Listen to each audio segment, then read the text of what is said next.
Bonjour à tous, bienvenue dans le conseil du coach.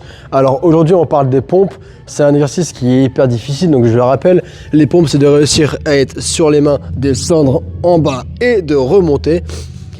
Mais forcément c'est un exercice qui est très difficile. Alors souvent on vous donne pas mal de mouvements pour vous apprendre à en faire et progresser. Et après on arrive à faire des pompes sur les genoux, donc on reste bien aligné, on descend et on remonte. Sauf que pour certains ou certaines, passer de genoux au pied, c'est encore plus compliqué. On a du mal à se voir vraiment progresser sur les genoux. Et malgré une progression sur les genoux, des fois, on n'arrive pas du tout à passer sur les pieds. Alors, je vais vous donner une astuce, un autre exercice à travailler pour réussir les pompes sur les pieds, qui est pour moi un des meilleurs exos pour progresser sur les pompes.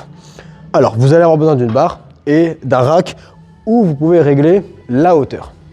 Le but, forcément, si je surélève mes mains grâce à la barre, alors je reste bien sur la pointe de pied, je reste bien gainé, et là mon but c'est de venir faire ma pompe en amenant ma poitrine vers la barre et en remontant. Là on essaie de ne pas casser les poignets vu qu'on peut se le permettre, on descend avec les poignets droits et puis on va remonter. Forcément, ayant des mains plus hautes, c'est bien plus facile, j'ai moins de poids de corps sur les mains, donc c'est bien plus facile d'aller enchaîner les pompes. Donc, une progression qui est faisable, c'est bien sûr de descendre la hauteur de la barre. Si je mets la barre beaucoup plus basse, et bien forcément, hop, on se retrouve à avoir plus de poids de corps sur les mains quand on vient travailler sur la pompe. Donc l'augmentation de difficulté nous aide à progresser. Soit on peut progresser avec donc, la hauteur de la barre, et c'est facile de voir par rapport au nombre de trous utilisés. Et donc, on peut facilement voir une progression, évaluer sa progression par rapport à ça.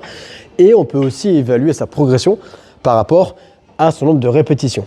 C'est-à-dire, si à cette hauteur-là, je suis capable d'en faire 10 et qu'à partir de la 10e, je vois que je commence vraiment à avoir du mal et que dans les jours, dans les semaines ou dans les mois à venir, je suis capable d'en faire bien plus que 10 sans grande difficulté, c'est donc que j'ai progressé.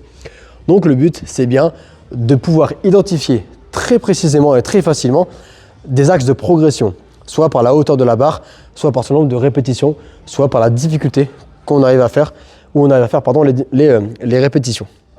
Donc plus c'est facile de les faire, plus j'ai progressé. Donc n'hésitez pas à essayer cette méthode pour apprendre les pompes sur les pieds. Bien sûr, si je mets au dernier trou, vous verrez que je suis très proche du sol et donc il sera facile pour moi d'augmenter mon nombre de répétitions et au fur et à mesure, je serai capable d'en faire au moins quelques-unes directement au sol. Allez-y étape par étape et réussissez à évaluer votre progression. Salut tout le monde!